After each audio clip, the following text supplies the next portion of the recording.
All right, what's up, everybody? What's up, YouTube? I didn't expect to make this video because I didn't expect this Ascendancy to come out. But during the Game Awards, we're getting everyone starts pinging me, going, and this summed it up well. We weren't ready for this, GGG. There's a brand new Ascend got dropped on us during the Game Awards for Sorceress, and this is a summoner-oriented Ascendancy, where the primary parts of it are to allow you to summon Djinns, invulnerable Djinns, which are minions that just have a bunch of command skills. They don't naturally do stuff, they just have a ton of command skills. And a lot of these effects looked really interesting. And I started cooking right away. I stopped watching the Game Awards because we all knew that Claire Obscure would win every single category. Besides the Player's Corrupted Choice. So, yeah. I started cooking right away. And this is what I came up with. So, I took parts of my old Lich Minion build and reapplied them to the Djinn. One of the interesting nodes that also came out is non-unique time loss jewels have 40% increased radius. This has always been a problem with minions because I slotted them in here. You can't really cover many minion nodes even with a large size time loss. But now with this Ascend, these large time loss actually will, and I measured it.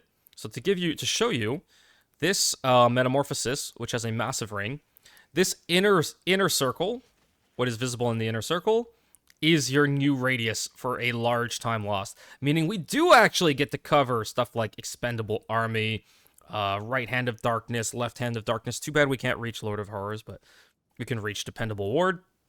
So yes, this new... Was I using the same one in both slots? This one. So this new node, or the 40% increased radius, will actually cover a lot of these nodes, which is amazing. So now we actually have a minion ascendancy that can take advantage of time lost, and also have some cool command skills. So what are those command skills? First we have the Flame Djinn. I'm not feeling this one too much. It's a lot of fire damage, so piercing with some traps. We have damage against immobilize, like just throw a bunch of projectiles out. This one could be fun, but I did not start working on this. And then Reckoning for just a quick-ish mini nuke. Then we have Navira. This one immediately caught my eye because it's very, very supportive. So we have lots of mana regen, recoup, and flask gain, as well as energy shield recharge. This one was just insane. Command Navira to bolster your energy shield, causing it to begin recharging immediately and granting you increased energy shield recharge rate for a duration. This is like basically convalescence. Just immediately, just convalescence, and it's on a 12-second cooldown, and that gets reduced even further, which is nuts. Okay, yeah, you do have to cast it, versus Convalescence, which is more instant. But this is incredibly, incredibly interesting to me. And, for 2 points, you get Navira, and you get Navira as well. So this immediately caught my eye. It's like an instant Convalescence with increased energy shield recharge rate. This looks so good. Then we have Kalari. So at first, I was going through it. I'm like, okay, this doesn't look that great. The Ruzan. I looked at Navira. Okay, this looks like great support. And then I looked at Kalari. Oh, man. Kalari. Summon Kalari and Invulnerable Djinn.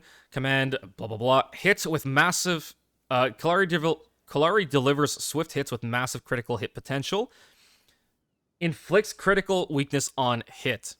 Everything he's doing is just throwing critical weakness out effectively. So, for mapping purposes, we have harness Kalari's power to passively consume corpses in your presence, causing corpse beetle minions to burst forth. The beetles passively follow you until commanded. On your command, they rush towards the target and explode. So this can be really nice for mapping. Your minions just clean up a bunch of whatever, just normal mobs, white mobs, blue mobs, whatever. You build up your little army of minions. You see a rare, boom, just send 12 beetles after it and nuke the rare, and done. Move on to the next rare. Move on to like the next pack. That's it. You just walk around with minions, do a command here and there, and just nuke stuff. With Kalari's Judgment, channel and command Kalari to channel alongside you, creating blades that hang over the target. The longer you channel, the more blades appear. Upon release, the blades plunge, deal shock into the ground, create shockwaves that deal spell damage. Inflicts 4 additional critical weakness on hit. With quality, inflicts additional critical weakness on hit. It does a decent amount of damage. And if we go to the trailer video for this, I had already paused it. You can see that with Kalari, this player was able to apply 9% critical weakness, which is 18 stacks. That is a lot of critical weakness. And so it's kind of nuts. Then we get to la pièce de résistance, the crown jewel, in my opinion. Kalari's Deception. Command Kalari to create a blast at the target location that deals spell damage and leave behind a clone that persists for a short duration. This skill can store multiple charges, and using it again while a clone from a previous use is still alive causes that clone to explode, dealing even more damage. And the key point here, 50% more damage for each previous time the skill has been used consecutively. This starts getting very wild because you have immediately 3 uses, and we can lower the cooldown to hopefully try and stretch that out to like 4 or 5 clones consecutively. And now you can see how all of this damage just becomes more and more and more multiplicative. It also has an incredibly high crit chance, so being able to crit between the critical weakness that we're applying with something like Kalari's Judgment into just nuking with Kalari's Deception should be relatively easy. So, without further ado, let's get into the build. And obviously, we're going to take Baryonic Ley Lines. Non-unique Time Lost Jewels have 40% increased radius. A lot of people have been coming to my stream and saying, Instruments of Power, it looks so good.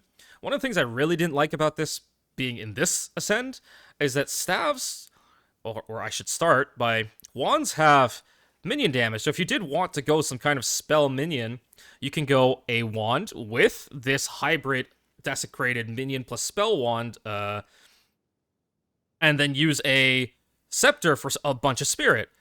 But staves don't actually have any minion mods, which makes it really weird with an Ascend that has like 12 points dedicated to minions. The only thing that you could say is like relatively minion related is the flat spirit that you can get on a desecrate on a staff. But even if you desecrate a staff with spirit and then use a focus with plus minions offhand, you are worse than just using a wand with the hybrid node and a scepter with +4 minion. So, yeah, I was a little confused on that one. I don't really understand why this is part of this Ascend. Anyway, I'm still trying to think of ways to take more advantage of this. Elemental damage is taken from Mana Before Life is kind of awkward because you can just kind of do that anyway with the Feathered Raiment. Level 80 chest piece. You can convert most of the damage you take to Mana Before Life anyway, so you don't even have to take this as an Ascend. This is also really, really strong. -1 second to base energy shield recharge delay is incredibly strong, and 40% more energy shield recharge rate while on low energy shield. Like this is huge. This is actually huge as well. I'm not going to be taking this, but this is a consideration as well. Instead of manually casting the Veer as well to just start energy shield recharge, you could just passively do it with the Fourth Teaching. So, like, that is something that you can do as well in the build when you're thinking about this. So, do keep that in mind. So, what does the passive tree look like? Since we're playing on the Sorceress, we don't have the minion damage nodes on the left like Witch does. So, if you had played or looked at my Lich build, you'll see that There's nothing on the left. We're just going to pass straight up the right for the ES. This is something that with a very, very, very good Megalomaniac, you would not manually spec in. You would just get this on your Megalo. But keep in mind, your main two nodes to get with your Megalo and Anoint are always gigantic minions, which is this one, Gigantic Following, and Warlord Leader. Generally, you're not going to be able to afford a Megalo with two of the three nodes that you want, the third one being Relentless Fallen. So Relentless Fallen is the least amount of points out of those three. So if you can get a Megalo with, let's say, Gigantic and Relentless, amazing, then you just don't spec these small nodes and you just get this. But for now, I'm going to assume that you're going to have to spec this in manually. Next, we're going to grab Vile Mending because we are still going to play real minions. We will have actual minions with us outside of the Jins. So this is going to be a fully minion-focused build, and then the Jin will be there for our insta-nuking. So because Jin has a lot of crit, we are going to spec in all of these crit nodes with an increased damage. And then because the Kalari actually deals physical damage, it means that we get some chaos out of it as well. We get some chaos damage out of the physical damage that he's dealing, so it's just a pure gain extra for him. These are all crit nodes as well. Actually, this is life and evasion. Probably don't even need that, but since we are playing normal minions, whatever, it's there. We're going to take this entire cluster, except this small one. So this is going to give us some chance to wither on hit, so whatever our normal minions are going to wither on hit. This will help scale Kalari with the minions gain 10% of physical damage as chaos. Then we have, this is also, Left Hand of Darkness is very strong for your normal minions. And again, since we don't want to be pressing a bunch of Jin buttons while mapping, it does kind of matter to have some survivability on your whatever minions you choose to use while mapping. We are going to spec some cast speed because cast speed does indeed impact the use of command skills. So cast speed does matter. Obviously, you see I'm level 100. You know, cast speed on rings, don't take this, fine, whatever. These nodes are not super important, but just to show, it is a very quick way to get some cast speed. They are also in range of your time lost, so it's nice cast speed, adds a little bit of attacking cast speed from the time lost. We're going to take the Expendable Army. So these nodes here have some damage and duration. And then +2 to limit of temporary minions. And I believe that the beetles count as temporary minions. They are duration based, so in theory they should count as temporary minions. And then we get +2 to the limit, so we go from 8 to 10. So assuming you get no quality, because remember this is part of an ascend, you can't just use gem cutters on them. Assuming you have no quality, then your limit is now 10, so that is a 25% increase to your limit using this Expendable Army. And these small nodes, this is a nice one with 16% increased damage as well. We come down here, so this is different pathing from the Lich build. We path through the bottom for the Lich build, but now we actually care about these command skills. Increased cooldown recovery rate for command skills, as well as minions deal 10% increased damage with command skills for each different type of persistent minion in your presence. So if you remember, Muster from 0.3, which is still, hasn't been nerfed yet, and we are less than 24 hours. We're actually around 12 hours to... Yeah, we're under 13 hours. We're almost 12 hours to League launch. Muster has not been nerfed yet, so we are going to be taking advantage of both Muster and using At Your Command. So having a bunch of just filler minions to get a huge damage boost from At Your Command, as well as Muster, is going to be part of the plan as well. These are extremely strong attack and cast speed nodes. I don't know why these are so high, because if you look at over here, these small nodes are 3%. And then even here, it's like 8% for a notable.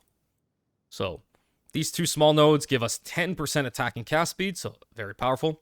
Again, even for the non-Kalari, the non-Jin minions that you're going to use, very strong.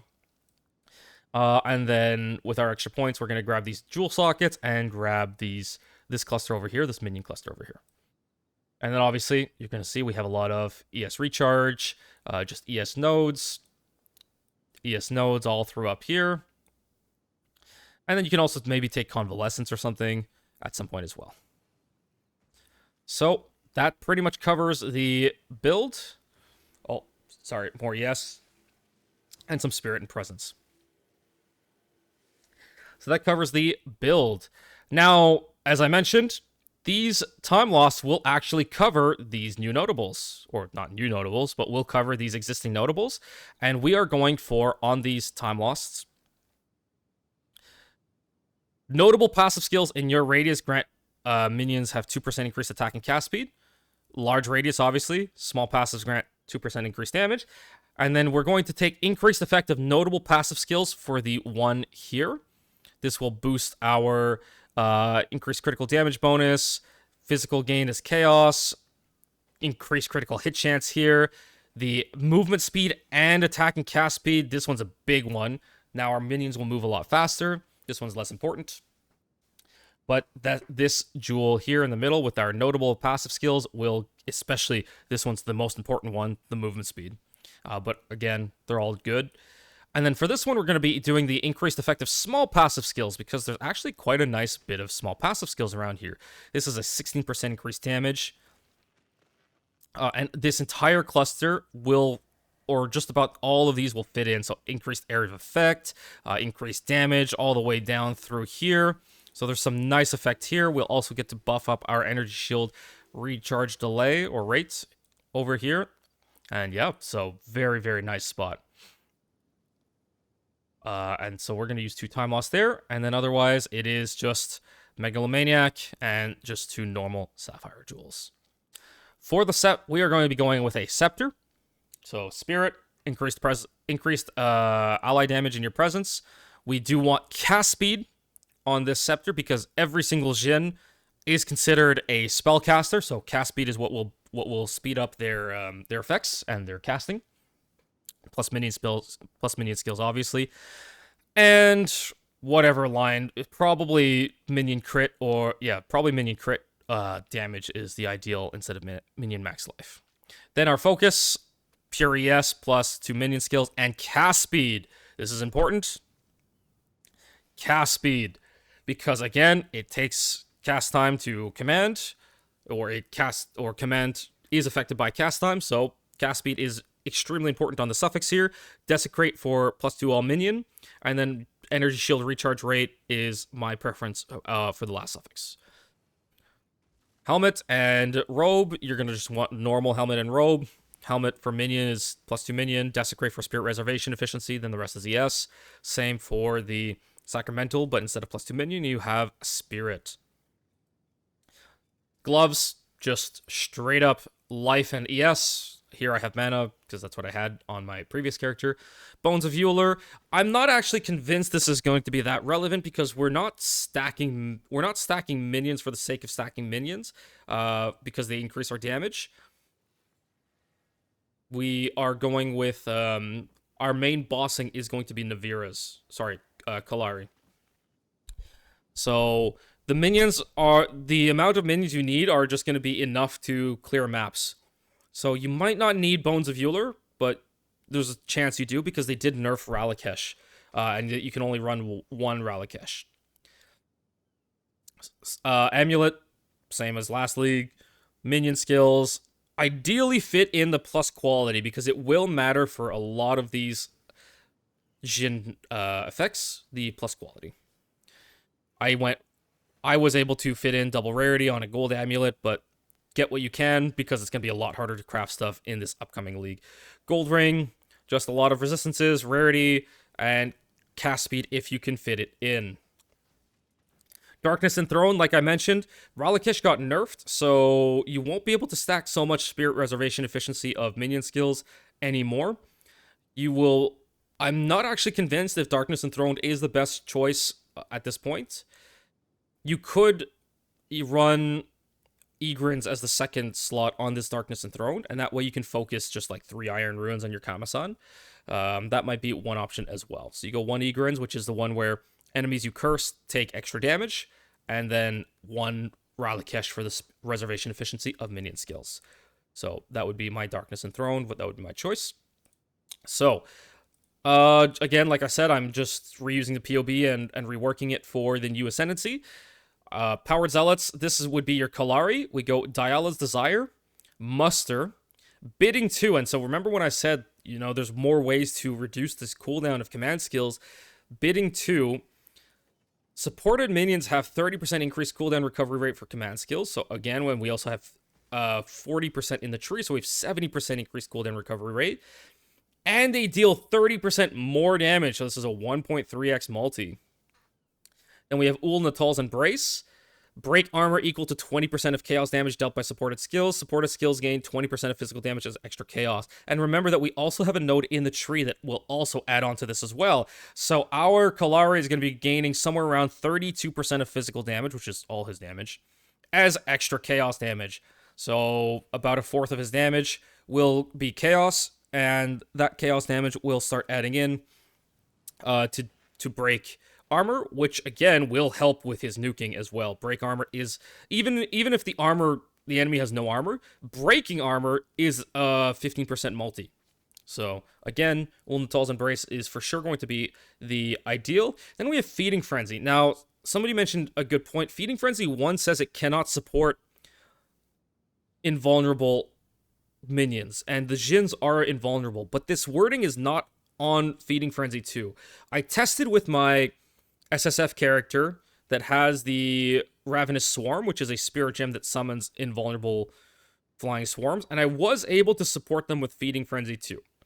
So right now I'm going to leave Feeding Frenzy 2 on, but I'm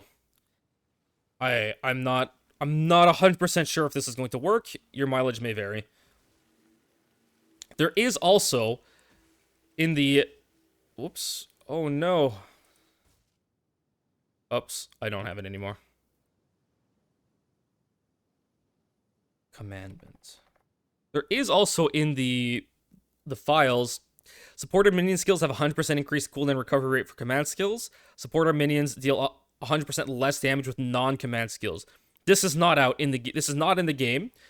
We don't know if it's coming out in this patch, but if it is, this would be a very, very, very strong option because again, these Jins, they're command only, so everything's going to be a command spell, and you just increase your cooldown recovery rate immensely with that.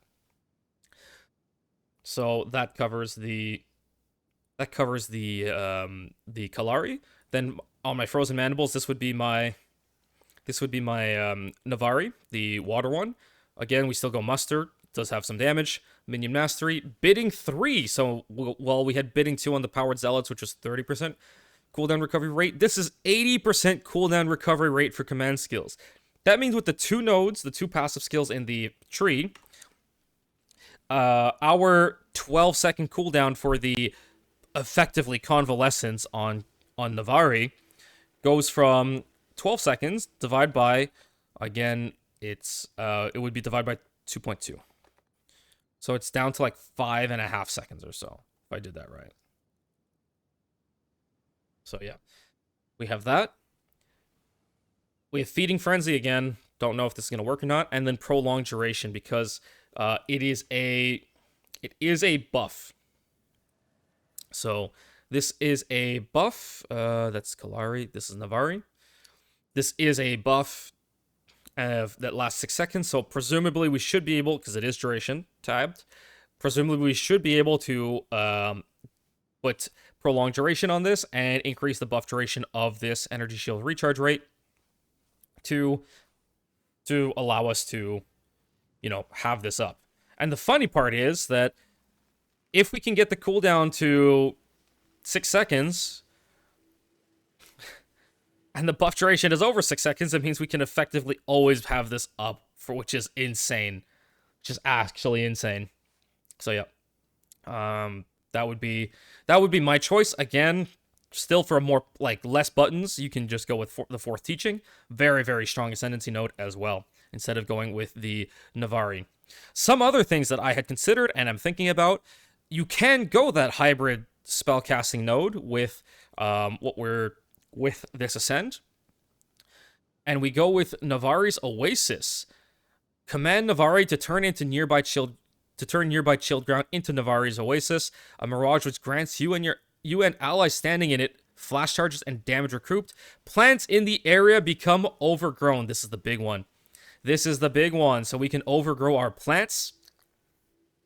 That means you summon an oasis. So you can do. So what you can do is you can go Frost Bomb, which guarantees you an Ice Infusion. Then do Ice Nova, which guarantees chilled ground under you. Then you can go Oasis. Summon an Oasis. This lasts 15 seconds.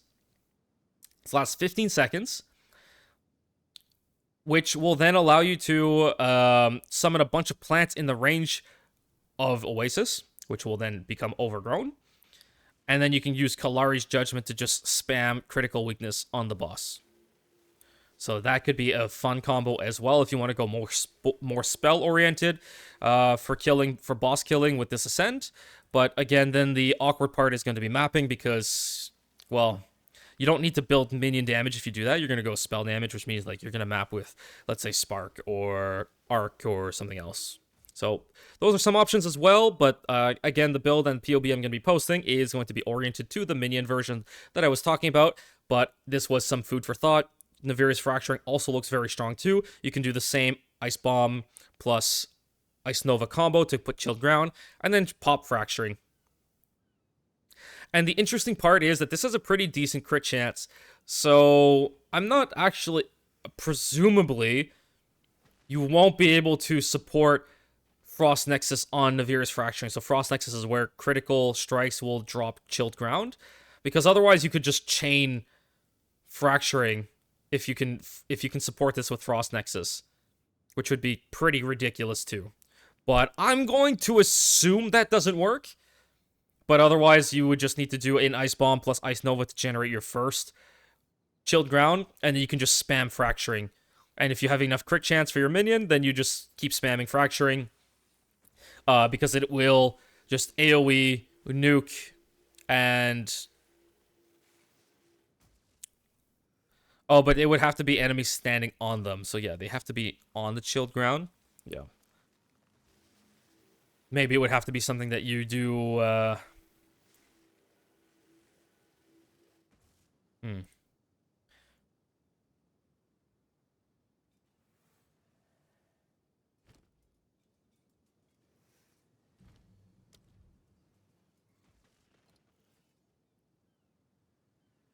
Oh, it's when they freeze an enemy. Sorry.